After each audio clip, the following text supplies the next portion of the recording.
신경을 안 썼는데 댓글 보고 알았어요. 루리웹에도 쪽지 기능이 있었군요. 쪽지가 몇 개 왔어요. 무속인 소개해달란 글인데 죄송하지만 그건 어렵겠네요.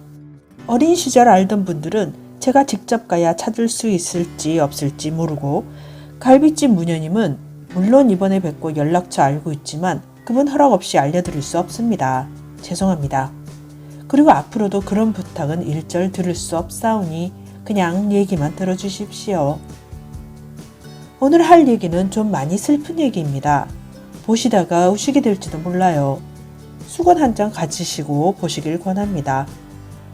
그분을 처음 만난 건 7살 여름이었습니다. 할머니와 그날도 장에 가려고 버스를 타고 시내로 나왔어요.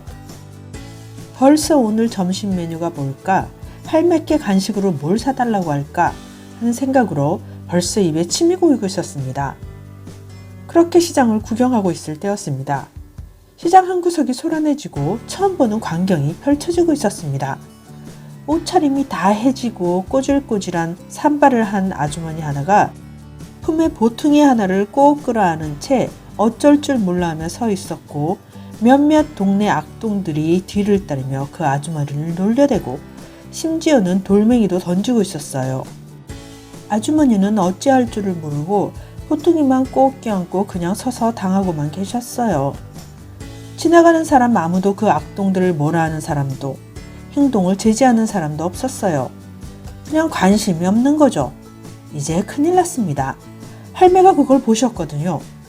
우리 할매가 싫어하시는 많은 행동 중에 가장 싫어하시는 겁니다.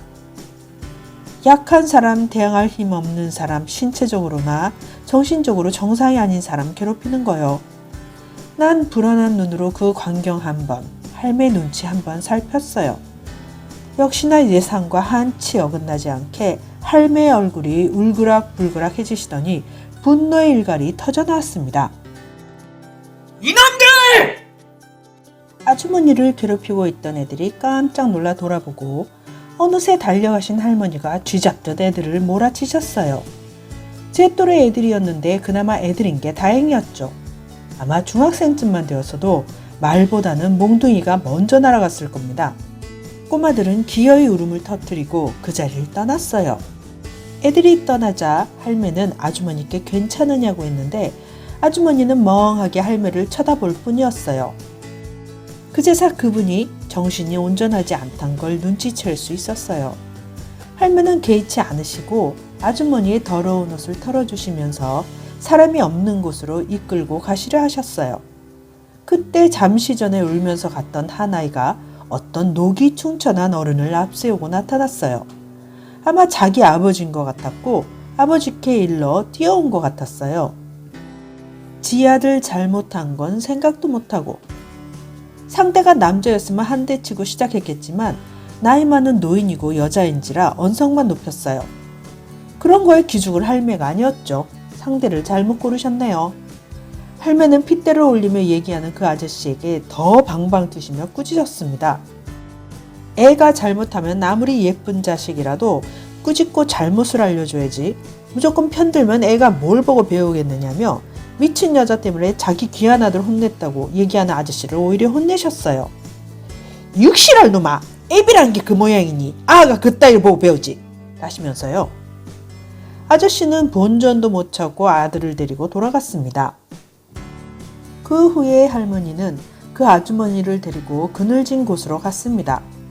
그리곤 예서 잠시만 앉아서 기다리게 하시며 다시 시장으로 가셨죠. 전 얼른 할매를 따라갔습니다. 할머니는 시장 안에 있는 순대 좌판으로 가셔서는 순대를 한아름 사셨어요. 골고루 섞어서요. 순대, 간, 내장, 머릿고기. 그리곤 슈퍼서 차가운 음료수다 한 병 사서는 급히 아주머니께 다시 갔습니다. 아주머니도 많이 지치셨는지 그 자리에 퍼져 앉아 계셨어요.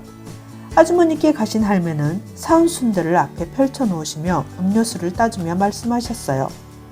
여기는 했는가? 많이 지쳐 보이는데 우선 이거라도 좀 드시게. 많이 굶주렸는지 순대를 보는 아주머니의 눈이 빛났습니다. 입에 춤도 보이시어 침 넘기는 소리가 크게 들렸어요. 하지만 선뜻 손대지 못하시고 눈치만 자꾸 보시더군요. 그건 눈칫밥을 많이 먹어본 사람의 본능 같은 거였죠. 할머니는 괜찮아, 어여먹어 하시며 그 무서워 보이는 주름진 얼굴을 한껏 구기시며 환하게 웃어 보이셨습니다. 그제서야 할머니가 쥐어주신 나무젓가락으로 몇 개를 집어먹더니 젓가락을 집어 던지고는 손으로 허겁지겁 순대를 먹기 시작했어요. 할머니는 음료수를 따주시며 체할라 이거 마시면서 천천히 먹으라 하시곤 잠시 물끄러미 아줌마를 안쓰럽게 바라보시더니 다시 일어나셔선 여기 있게 하시고는 다시 시장으로 가셨어요. 좋아도 쪼르르. 그리고 시장에서 통닭 파시는 곳으로 가셨죠. 시장 통닭 아시죠? 그 옷 입혀서 통째로 튀기는.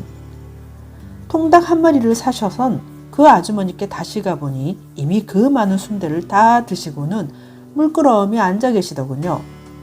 할머니는 배가 많이 고팠나 보네 하시며 다시 닭다리 하나를 쭉 찢어 내미셨어요. 더 드시겠나 하고요. 아줌마는 해벌쩍 웃으시며 닭다리를 받아들고 뜯기 시작하셨어요. 할머니 누런 종이 봉투에 담은 나머지 통닭을 갈무리 하시고는 닭다리까지 다 드신 아주머니의 보퉁이에 끼워주시며 이따 배고프면 드시게나. 기름에 튀긴 음식이라 날씨 더워도 시상하지 않을 거야 하셨어요. 할머니는 일부러 통닭을 사셨던 거였어요. 돈 몇 푼 줘봐야 남한테 뺏기던지 가지고 있어도 뭘 사먹기도 힘들었겠죠. 몸에서 냄새도 많이 나고 하셨는데 어떤 식당에서도 돈이 있어도 받아주지 않았을 겁니다. 기름에 튀긴 음식이 쉽게 상하지 않는다는 것도 이때 처음 알았죠. 그리고는 제 손을 쥐고 그 자리를 떠나셨는데 할머니가 가시다가 길들을 돌아보시는 걸 처음 봤어요. 그때 아주머니가 벌떡 일어나시더니 할머니께 인사를 하셨어요. 제정신이 아니지만 자기에게 잘 대해준 사람에게 고맙다는 생각은 하시나 보더군요. 그리고는 그날 점심을 먹은 어느 무녀 아줌마 댁에서도 내내 그 아줌마 생각에 마음이 불편하셨는지 식사를 뜨는 둥 마는 둥 하셨어요. 저야 뭐 고기에 코 박고 있었고. 네? 식사가 끝나시자 무녀 아줌마에게 그 얘기를 하면서 다른 사람들에게도 말해서 오며 가며 보거든 뭐라도 좀 사먹이고 아픈 데 없나 살피라고 하셨고 아주머니는 모두에게 그리 전한다고 하셨어요. 그리고 가실 때 아주머니가 봉투를 주시자 대뜸 여유되면 좀 더 주게 하셨어요. 그날 여러 가지를 봤네요. 할머니가 삥 뜯으시는 것까지 봤으니. 그리고 가시면서 저 과자 하나 사주시고는 정육점에 들리셔서 그 돈을 몽땅 소고기 사시는 데 쓰셨어요. 전 고기를 그렇게 많이 사셔서 뭐 할까 했어요. 특이한 건 할머니가 소고기 사실 때 기름 없는 부위로 하셨어요. 홍두깨살이라 하셨나? 할머니께서는 혼자 들기도 버거울 만큼 많이 사신 소고기를 들고 낑낑거리며 집에 도착하셨죠. 집에 들어가자마자 곧장 부엌으로 가셔서는 도마와 칼을 들고 나오셔선 바로 작업에 들어갔습니다. 소고기 덩어리를 얇게 점이시기 시작하셨어요. 그리고는 그걸 조미안에게 담그셨다 꺼내시어 채반에 늘어놓기 시작하셨죠. 전 옆에서 할매 뭐 하는 거예요? 하고 질문을 했는데 할매가 육포 만드는 기다 하셨어요. 전 신기해하며 할매가 하는 걸 지켜봤죠. 그렇게 다 점인 고기는 채반으로 몇 개가 될 만큼 많았습니다. 그걸 몇 날을 정성껏 말리셨어요. 드디어 육포가 완성되는 날 할머니께선 다 말리신 육포를 일일이 하나하나 정성껏 가위질을 하셔선 한 입 크기로 오리셨답니다. 전 옆에서 하나 주워 먹었는데 와 맛있다. 그것은 맛의 신세계였어요. 그 길로 육포애자의 길로 접어든 조아는 지금도 간식으로 육포를 제일 좋아합니다. 먹는 것만 좋아하는 게 아니라 그 이후 조아를 위해 자주 만들어주셨던 육포 제조의 비법을 다 전수받았던 조아는 명절 때나 간혹 생각날 때 상사들의 명절 선물로 다른 선물 안 하고 육포 선물을 합니다. 받는 분들도 그걸 더 좋아하시고요. 제가 만든 육포를 드신 분들은 2번 놀랍니다. 맛에 놀라고 그걸 제가 직접 만들었단 말에 놀라고. 덕분에 귀여움도 많이 받지만 귀찮은 일도 좀 있어요. 부장님이나 우연히 맛보시고 제 육포 광팬이 되신 상무님이 냉장고에 육포 떨어지면 한마디씩 지나가는 말로 육포 다 먹었다. 그냥 그렇다고 하시면 해다가 진상을 해야 합니다. 원활한 회사 생활을 위해서. 육포를 다 만드신 할매는 그걸 야무지게 포장하시고 이번엔 부엌에서 잘 말려서 모아두신 누룽지를 튀기셨어요. 튀겨서 설탕도 듬뿍 뿌리시고 육포랑 누룽지 튀김을 져줄 것만 조금 남기시고는 다 싸시더니 말려놓은 감 말랭이며 고구마 말린 거며 보이는 대로 막 싸셨어요.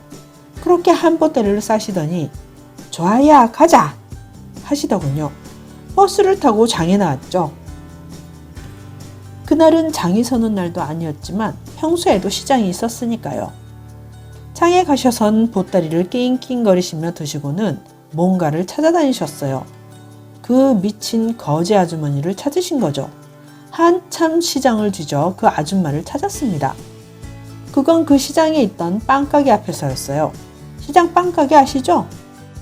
도시의 제과점처럼 세련된 가게 아니고 그냥 점포 앞에 빵을 쭉 늘어놓은. 그날도 그곳에선 작은 소동이 일고 있었어요. 아마 그 아주머니는 배가 많이 고프셨던지 그 빵들을 뚫어져라 쳐다보고 계셨고 빵가게 아저씨는 그런 아줌마에게 막 소리를 지르시며 재수없게 안 가나! 하시며 난리치는 중이셨어요. 할매 표정이 또 험악해지시네요. 전 속으로 오늘은 자제 죽었다 했는데 할매는 그 가게로 성큼성큼 다가가더니 그만하시게! 하고는 빵을 잔뜩 사셨어요. 그리고는 아줌마를 데리고 공터로 가셨어요.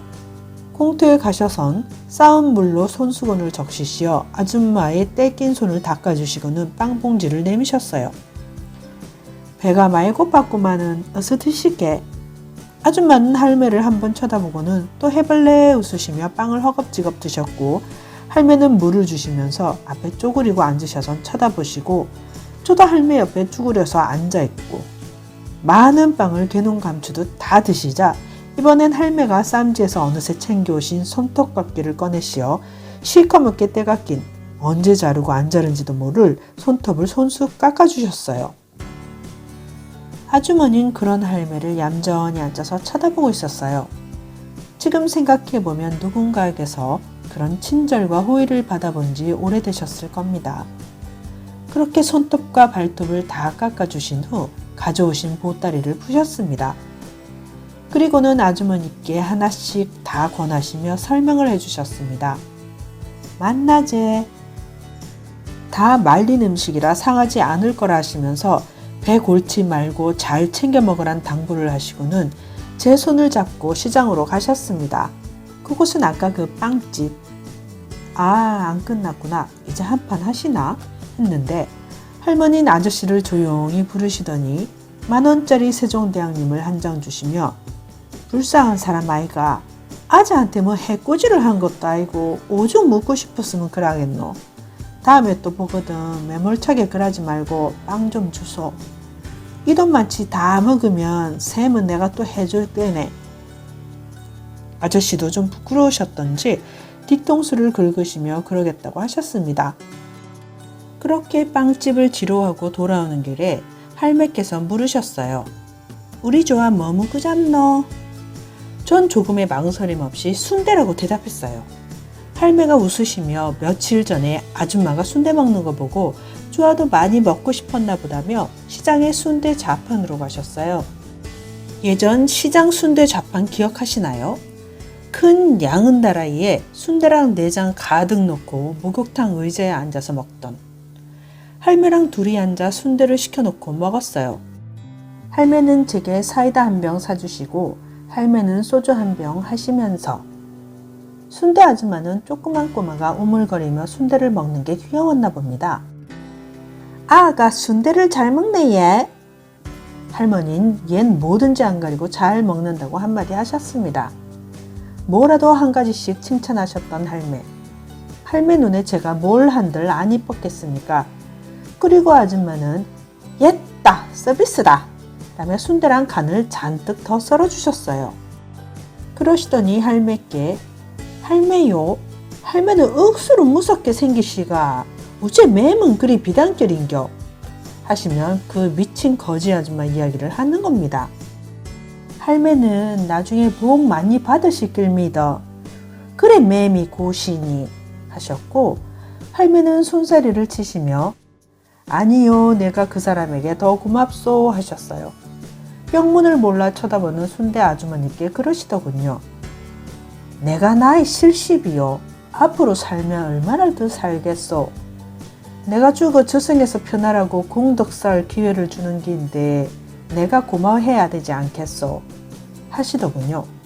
그러시곤 아주머니께도 장사하는 집에 그런 사람이 오면 딴 손님께 폐가 될 거라는 거 나도 잘 아니까네. 이리 앉히고 대접하긴 힘들기요. 그래도 신문지에 순대 몇 조각 싸서 배고픈 이한테 주는 거야 뭐 그리 어렵겠소 하셨어요. 아주머니도 크게 생각한 바가 있으신지 고개를 끄덕끄덕 하시고는 나도 그리 하겠다 하셨죠. 그렇게 할머니의 일은 하나가 더 늘었어요. 장날 장에 가시면 가장 먼저 하시는 일이 그 아주머니를 찾아 잘 있나 살피시고 뭐라도 하나 먹이고 나서야 당신의 볼일을 보셨습니다. 그러던 어느 날이었어요. 그날도 장에 가서 그 아줌마부터 찾아다니시는데 그날따라 아줌마가 안 보였어요. 할머니는 급기야 상인들에게 아줌마에 대해 물으셨어요. 글쎄 얘, 그러고 뭐 오늘 하루 종일 안 비는 것 같던데? 할머니는 상인들에게 그 아줌마가 혹시 저녁에 어디서 자는 줄 아냐고 다시 묻고 다니셨고 한 상인이 소재를 알고 있더군요. 시장서 가까운 공터에 시멘트로 만든 큰 하수도 관을 쌓아놓은 곳이 있는데 밤에 그 속에서 잔다고요. 할매는 절 데리고 한달음에 그리로 달려가셨습니다. 아줌마는 그곳에 계셨습니다. 아마 전날 상한 음식을 주워 드셨는지 끙끙 앓는 소리를 내며 누워 계시다가 할매를 보자 애처로운 구원을 바라는 눈빛으로 쳐다보시더군요. 주변엔 여러 군데 토해 놓으셔서 시큼한 냄새와 설사도 하시고 제대로 뒤처리도 못했는지 똥냄새가 진동을 했습니다. 할머니는 아이고 우야노 하시더니 꼼짝 말고 누워있으라고 하시더니 어디론가 막 뛰어가시고 좋아도 덩달아 방울소리 들리도록 뛰었어요. 할매가 가신 곳은 그 공터서 가까운 무속인 집이었어요. 할매가 집에 뛰어드시며 야야 하고 부르셨고 할매 소리에 방에서 손님 점사를 봐주시던 그 집 아주머니가 놀라서 맨발로 뛰어나왔어요. 우짠 일이십니까? 하고요. 할매는 집으로 들어가시며 그 특유의 용건만 간단히 대화법으로 아주머니께 얘기를 하셨습니다. 니 지금 빨리 미음 좀 써봐라. 영문을 몰라 대답부터 하시며 부엌으로 들어가시는 아주머니께 다시 니 안 입는 치마 하나 있나? 치마랑 빤스 하나 두고 하셨어요. 부엌으로 들어가시다 다시 방으로 아주머니가 들어가시자 점차를 보던 손님들께 죄송합니다. 자가 좀 할 일이 있어가 좀 많이 기다리셔야 할 낀데 내일 다시 오시면 안 되는겨 하시고는 손님을 보내시고는 그때 아주머니가 가지고 나온 치마랑 팬티를 받아 드시더니 팬티를 확 집어 던지시더니 버럭 화를 내는 겁니다. 가시나야! 치마는 흥그를 줘도 빤스는 색을 갖고 와야지. 네 입던 빤스를 주면 왜노? 하고요. 아줌마가 새 빤스를 가지러 가신 사이 냉장고에서 보리차 한 병이랑 옆에 있던 두루마리 화장지 하나까지 챙기시고는 제게 좋아야 니여 있다가 아줌마가 미음 써주시면 그거를 갖고 온나이? 하시고는 빤스까지 받아 드시고는 불이 나게 나가셨어요. 무슨 폭풍 친 것 같았어요. 그제야 아줌마는 부엌에 들어가시어 미움을 쑤시면서 제게 무슨 일이냐고 물었고 전 아줌마께 거지 아줌마 얘기를 했어요. 아줌마는 그런 일이 있었냐며 놀라시며 진작 나라도 들여다봤어야 하는데 하시며 할매께서 잘 살피라고 하셨는데 나중에 불배랑 맞는 거 아닌지 모르겠다고 웃으시더군요. 전 어린 마음에도 할매가 주인 아줌마께 너무한 게 아닌가 생각했어요. 손님도 다 쫓아보내시고 일까지 시키셨으니까요. 전 아줌마께 우리 할매 너무 미워하지 마세요 했고 처음엔 뭔 소린 줄 몰라 어리둥절 하시다가 제 말 속뜻을 이해하시고는 막 웃으시며 그럴 리가 있냐시며 할매한테 직접 이런 부탁받는 게 얼마나 큰 영광인지 너는 모를 거라며 웃으셨습니다. 아마 그 아줌마 마음이 사단장에게 직접 부탁받은 이등병의 마음이 아니었나 생각합니다. 묽게 쓴 미음과 간장 한 종지를 가지고 다시 가보니 벌써 할매는 주변을 싹 치우시고 아주머니 옷도 갈아입히셨더군요. 언제 사오셨는지 약국 약봉투까지 있어서 벌써 약을 먹이셨구나 했어요.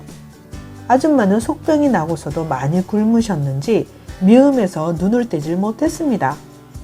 할머니는 미음 쟁반을 받아 드시고는 미음에 간장을 섞으셔서 직접 떠먹여 주셨어요.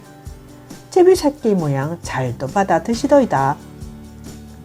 미음을 다 먹이시고는 뭔가를 한참 생각하시더니 여서 이래 지내면 안 되겠다. 없는 병도 만들어 생기겠네 하시더니 아주머니를 눕히시고는 내 올 때까지 어디 가지 말고 꼼짝하지 말고 누워있으라 하시고는 절 데리고 가셨어요.